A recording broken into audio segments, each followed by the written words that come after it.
These are NFL bets for week 6. We're going to go through and give you our top 3 picks each, including our lock of the week. We are absolutely crushing right now. We're on a heater through the first 5 weeks of the season.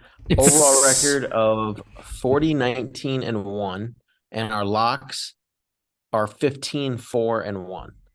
Right now, I don't know what percentage that is, but it's got to be Hi. like over 7. I would say it's easily over 70%, probably between 70 and 80%. Math. Pretty good. Yeah. So I mean that's and a lot of these numbers we're giving you, there's people out there that, they're only giving like these early lines or something and they're including that in their record, which by the time they're giving you a pick, like you're not even ever getting that line. You're getting it's like 2-3 points off. So everything we're giving you, you can pretty much get up until kickoff. Sometimes we're a little early on things, but yeah, it doesn't get much better than that. But we'll go ahead and start with our first pick. Who wants to start us off here? I'm going to kick it off and just go right at Corey. No AR-15, Jonathan Taylor. Oh, yeah, you took the Jaguars. Not looking too good there in Indy. What a surprise. You had a good start to the year, but it's going to start to burn out right here. No QB for maybe 8 weeks. They're probably going to start losing early and often here. So not a Gardner Minshew believer. And I'm taking the Jags, who are red hot, coming off a London beatdown of the Buffalo Bills, and taking the Jags -4. They're looking real good. Have you seen Gardner Minshew stats this year? I've seen his stash. You haven't seen his? Okay, well, he's been playing very well. So, Corey, how many games he's played? What, half a game? No, he's played like a total of like Kylen Granson 6 quarters. Like, okay, 2.5 games. Kylen Granson's not going to save you. It's just you had a good start to the year, but it's good you lose some games now. You get a better draft pick and reload for next year when AR-15. But according to Corey, beating the Bills, they're still figuring themselves out. So beating the Bills, I can't imagine what Corey thinks they're gonna end up being when they actually figure themselves out, because they beat the Bills while figuring themselves out. They beat the Bills in London. Like, I take that with a grain of salt. Like, what do you mean? Like, they've been there for 2 weeks. Like, they had more adversity. They're a strict advantage. It's like a mega away game. Oh my god. All right, Alex, do you want to go next? Yeah, I'll take it. Next bet here is on an absolute wagon. This is a team you bet until further notice. It is the San Francisco 49ers. Speaking of catching early lines, I grabbed this at -4.5 before the Deshaun news. The line is now moved to -6.5. I would grab it before it's over a touchdown. Brock Purdy, just getting it done. MVP talks, 10-0 in the regular season, 8 straight games of 30-plus points in the regular season. The only loss of his NFL career was when his arm got snapped off. I mean, we're getting PJ Walker on the other side. Don't love that. Jerome Ford at running back. He's no Nick Chubb. I don't see a way that the Browns can keep up anywhere close with the 49ers in this. Obviously, you've never been to Emerson Island. It's better than Darrelle Revis. I mean, he held T. Higgins 11 targets, 0 catches. That's just how he started the year. Living on so he can guard Debo, Ayuk, Kittle, and CMC all in the same play at the same time, right? No, but I think Ayuk's immediately out of it. Then you could put Denzel Ward or Greg Newsome on. Yeah, I'm not saying the Browns have a bad. And then Miles Garrett versus CMC. Okay, I'm just saying the Cowboys have a good defense too, and they just hung 45 on them. Yeah, I don't bet against the Niners in prime time for sure, but come on. And you bet against them. You're starting PJ Walker. We're starting Gardner Minshew. We're in La La Land over here with the homer. Come on, what are you talking about, Nick? You're playing the 49ers. It's just more of a bet. If you're taking the Browns, it's just a bet on their defense. Like, if you're taking the spread. I'm not taking the Browns, but I have to defend my squad. Corey is just He just kind of shrugged it off when I was. No, coming you up. just don't know your stats. This Like, has to be over a touchdown with PJ Walker starting quarterback against the 49ers defense. Like, come on. It's a good bet. I'll give you that. It's a good bet. I will say All right, all right. do think that's the trap line of the week. So Okay, it's well, just that's Thank you, PB. Can't believe I'm That's in fine. your team for this one. That's And fine. he's If we're 8-6-1. keeping, we better keep fucking track of trap lines going Yeah. forward because keep track of them because I think this is a trap, but we'll see. well, No. I'm walking Well, right into it then. and you're gonna walk You're right out taking of the it cheese. too. Head first, Yeah. going for the cheese. Yeah. All Well, right. Well, I have the Ravens Titans over 40. It's over 40 and a half in some spots, but it is 40 in some spots still. I think the Ravens could put up almost 30 alone on this Titans defense. I mean, Lamar, everyone looks this past week and they saw the Steelers beat them. Lamar had a great performance that was just like not materialized. His receivers just were not helping him out in any way. They had so many drop balls. He had some very, very good passes, some that would have been touchdowns, just dropped. This Titans defense is not good. Obviously, the rush defense is all right. It's not even that great. We saw Zach Moss just run all over them. Both these teams are stronger against the run, which I think forces a little more pass centric on both sides, especially once the Titans are losing. Don't think you're just going to be able to run Derrick Henry, or I think you're going to have another game where Tajay Spears is out there more catching passes. So I just think this line is way too low. I'll take on the over 40. alrighty. Well, for my first pick, I am jumping on The second trap line of the week. I'm taking the Dolphins minus 13.5 against the maybe ACC team. They could probably maybe be an ACC team in the Carolina Panthers. Like the Panthers are one of the worst coached football teams in the entire NFL. Frank Reich is an absolute stooge. Anytime a coach asks in a press conference, "Hey, Frank, what are you going to do, to turn around the season?" He goes, "I'm going to come in tomorrow and work the hardest day of my NFL career." Dude, shut up. You are such a clown. Like, your team's terrible. You have no idea how to run an Bryce offense. Young, terrible.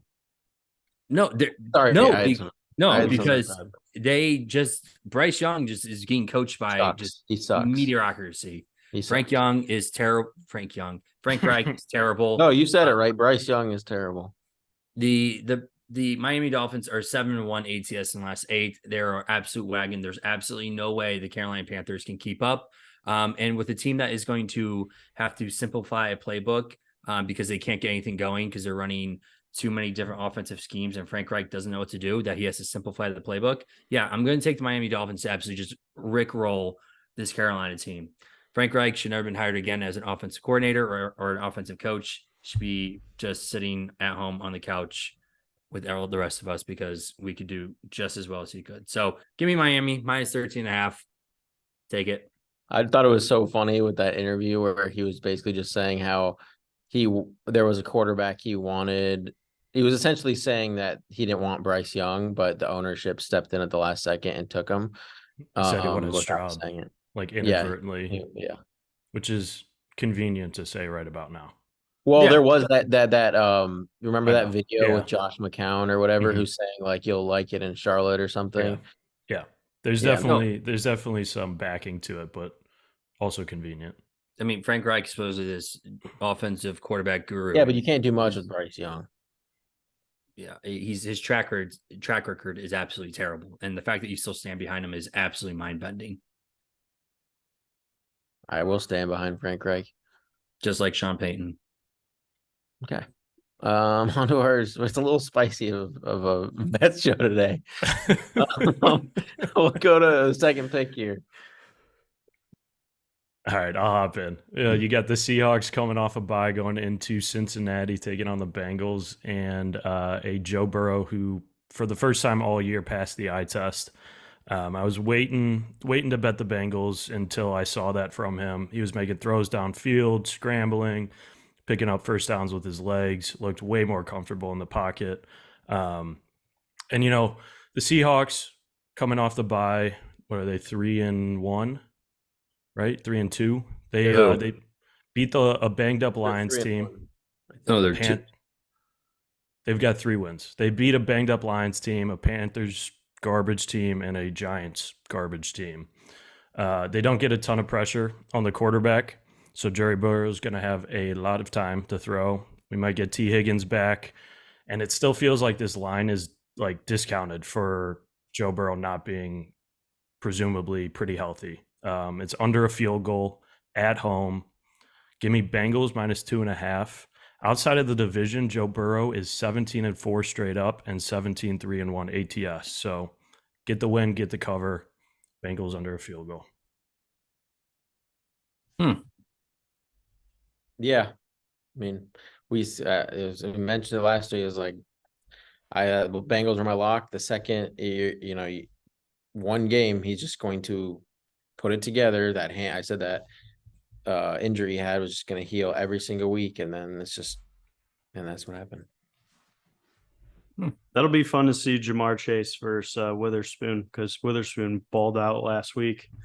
Looked like an insanely good value pick, like almost like a Sauce Gardner type of game where he broke out his rookie year. So that'll be fun to see that duo.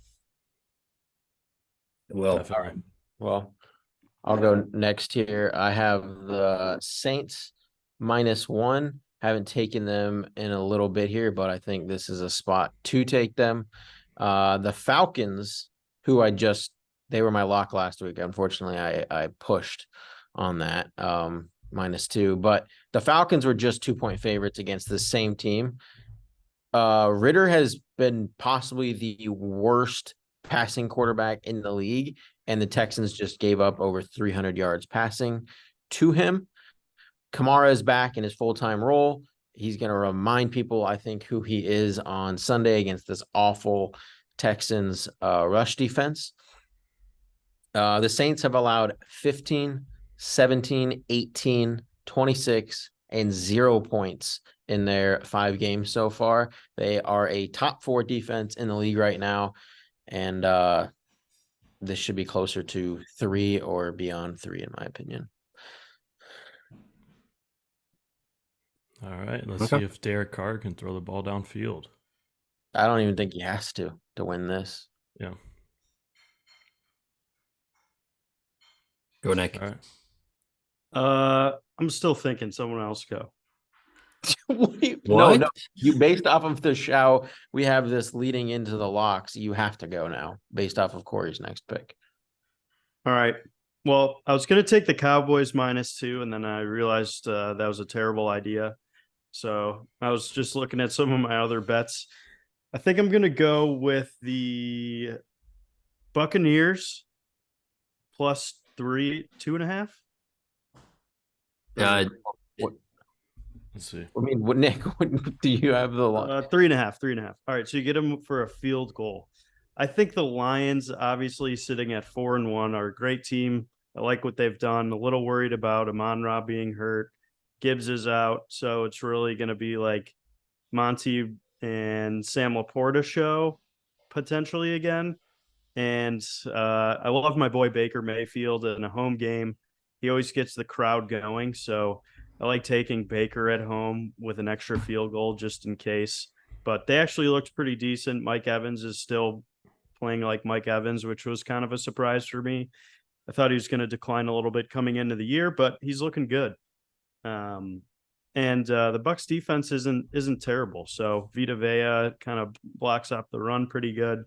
So I think Montgomery's going to have a longer day than he did last week, and taking the Bucs as home dogs. So they match up well, the Lions. Yeah. Yep. And Jared Goff is not very good on the road historically. Yeah. So that I think the side is the sharp side for sure, Nick. Yeah, I mean the Lions 4-1, great, but I mean the Chiefs was a big win to start the year. I think that could have just been more hype train. they lost to the Seahawks, and then they beat 3 bad teams in the Packers, Panthers, and the Falcons, who aren't anything. None of them are anything special. Like the QBs that they've had to face are the bottom 3 out of the 5. So Yeah, not good. But yeah. All right, I'll take it over here to my second pick here. And I'm taking the Patriots Raiders under 41.5. New England is just a dumpster fire right now. Mac Jones is not a good quarterback. He is just below average, if not one of the bottom quarterbacks in the league. He can't figure out the offense. The Patriots really don't have any offensive weapons. Ramondre Stevenson is losing snaps to Ezekiel Elliott. I mean, his snap share count has gone down week after week after week. And if that means Zeke's getting more carries, that's not a good sign. The Patriots defense, historically have always been pretty good. And going against Jimmy G and the Raiders, Jimmy G's he wins games. And ultimately, I think the Raiders win this game, but I think it's going to be an ugly game, just like they played the other night against the Packers, who have probably worse defense than the Patriots do. The Raiders can't run the ball. They thought they'd be able to run against the Packers, and Josh Jacobs didn't look all that great. Their offensive line's not the greatest. And I just don't. I mean, yes, you have Devontae Adams and Jacoby Myers on the outside, but I just don't see where each team gets to 20 points. I see this as another 17-14 game. Patriots are, 5 or last 6 games, 4 or last 5 games have gone under. Vegas, 5 of the last 6 games have gone under. These teams just don't score many points. I mean, last year, yeah, they scored 53, but those are different teams with different players on there. So, this is just an under game for me. Yeah, that's unfortunate, Corey. So my lock of the week is Pats Raiders over 41.5. And I do think this is one you need to bet as soon as you can. I think this is going to creep up all the way up until Sunday. So you probably could have got a better number, Corey. But if you remember, the Mac Jones and the Patriots I know the Saints have a better secondary. The Eagles are very good up front, but in regards to throwing the ball, the Eagles are not very good. And we saw Mac Jones, almost beat them early on this season. And so, yes, the Patriots aren't a very good team. The Raiders aren't a very good team, but both of these teams' biggest weaknesses, I think, are their defenses. And I think Ramondre and Zeke will both have success on the ground against the Raiders. And then I think Adams and Jacoby and Jacobs continue to find success against this weak Patriots. Ever since, they lost Christian Gonzalez. Is Judon going to be back this week? I don't think so. I don't think so. Yeah. So the Patriots are legit bad defensively. Everyone always thinks of the Patriots as this, at least their defense, their defense is horrible. The Saints, who have not looked great on offense all year, just dropped 34 on them. So it doesn't take much to score on these teams. This is a very sneaky shootout game. Love the over 41.5. Love it. Okay. Wait, to balance that off really quickly, you said that so Ramondre is going to have success, so they're going to be running the ball a lot. He catches a lot of passes. Okay. And then Zeke, I think they'll just use him on the goal line to punch it in. But I do think I don't think either of them have scored a touchdown or something this year. It's weird, but one or both of them will score. You can't get to the red zone. It's hard to Yeah, I score. was going to say, how many times have they even been in the red zone? Well, against the Eagles, they were a ton. Oh, Didn't amount to much. And I know the Eagles defense isn't that great, but neither is the Raiders. Yeah, we know who is really great, Josh Allen. And I'm going to pick him to get me to that 6-0 record. I need to remain undefeated here, so I'm betting on the best. I want Daniel Jones to play in this game. First off, I don't think Tyrod Taylor is a downgrade, and it's definitely not an upgrade because Daniel Jones is terrible. He's so bad. So I want him to play because there's no way that he could score 14 points in a game, especially without Saquon, who is kind of still a limited participant in practice as of Wednesday. So I'm not totally hopeful for him. He might have not the freshest legs, not used to the game speed after not playing in a few weeks. So I don't think he's kind of even in range if he does play for like one of those monster breakout games, especially against the Bills defense, who's pretty stout up front. I think right now with Trey White out, you could probably attack him in the air, which is where I love Danny Dimes to throw at least 2 touchdowns to that defense for the cover. Yeah, I talk about a terrible team that, or a good team that went terrible very quickly. That offensive line is the worst in the league, I think. I think it also bad. too, just one last note on it. The Bills are 3-2. So they're not in a position right now to like sleep on like, any games. They need to win. So I think this is one of those games where they just come out and rickroll the team. We've used Rickroll twice now in this podcast for keeping count. Who started that? I started it. All right. Well, speaking of flashbacks and rickrolling people, let's go on a little flashback to Monday of this week. You know, October, middle of the NFL season means end of the golf season. So what do? And one day I text Nick, I go, hey, got nothing going on this weekend. Let's get a last round in. You've got 1 or 2 weekends probably left to do this. He texts back, the forecast, man, it doesn't look good. Tell him we'll keep an eye on it. Text me again yesterday. Forecast is shit. We're seeing 50s, rainy, windy, just some October Chicago weather. Chicago AKA football weather. AKA Bears weather, AKA football weather. We got Justin Jefferson going to IR. We've got Kirk Cousins trade talks. Jordan Addison's ankle pops up today in practice on questionable tags going. We got a divisional game. What does all that mean, boys? The Bears. Give me the under. Give me the under. Absolutely not betting on the Bears. I thought you were going to hammer that money line. The funny thing is, only Nick thought that everything was Alex was saying it was related to the Bears when everyone else knew that it was. I was waiting for him to just alley-oop himself into a slam dunk there, and he just didn't want it. He went with the layup. Not quite yet. I mean, Justin Fields has been playing well the last 2 weeks, but, you know, look at who he's played.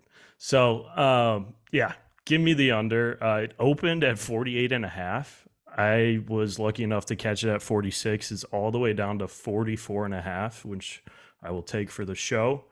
We're looking at like 20-mile-an-hour winds plus the lakefront effect. So you can pretty much triple that number and just expect these teams to be running the hell out of the ball.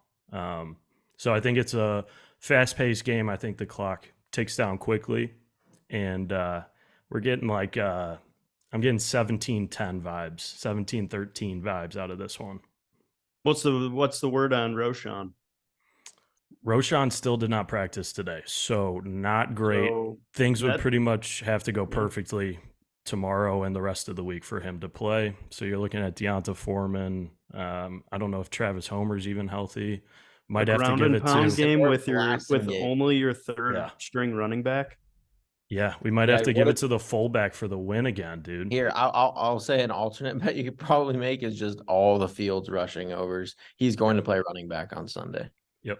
They finally are letting him run again, and it's completely opening up his game. So I don't see why they stop it here. Yeah, DJ Moore's probably not going to have as good as game as he's had in the last couple of weeks here, but yeah, against this Viking secondary, it's always fun to pick against because they're just not existing. Feeling like a Darnell Mooney and Justin Fields like rushing game. That's what it's going to be. Okay, well, I'm going to wrap us up here.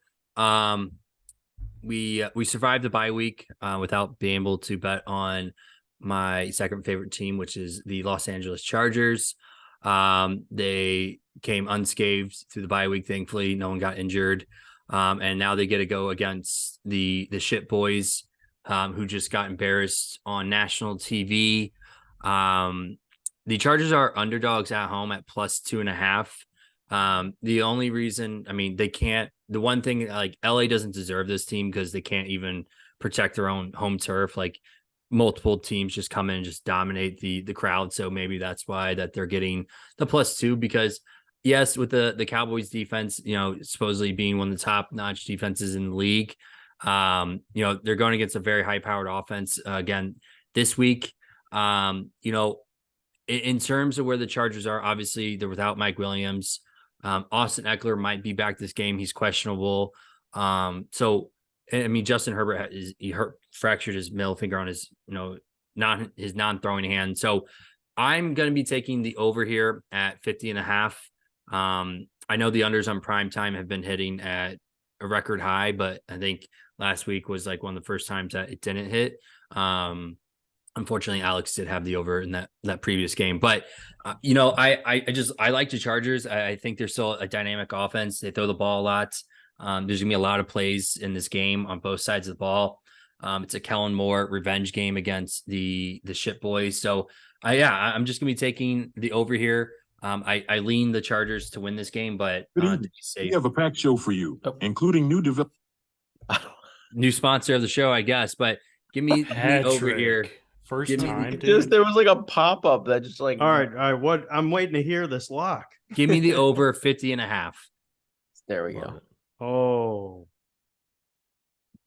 you don't think they could beat the boys? No, I do. I lean the Chargers. Never gonna bet against It them. wouldn't be a bet show if one of the Colts or Chargers were not in Corey's picks. Let's see here. Week. He's tied for best record I know, out of the just- four of it's us. just So funny that one of whatever us- he's doing, it's working. Yeah, He's, but all you right. he's hit the those Colts locks and like me. Chargers whisperer. Yeah. All right. Well, that will do it for our week 6 bets. We'll be back for our DFS show tomorrow. Thank you for watching, and we will see you next time.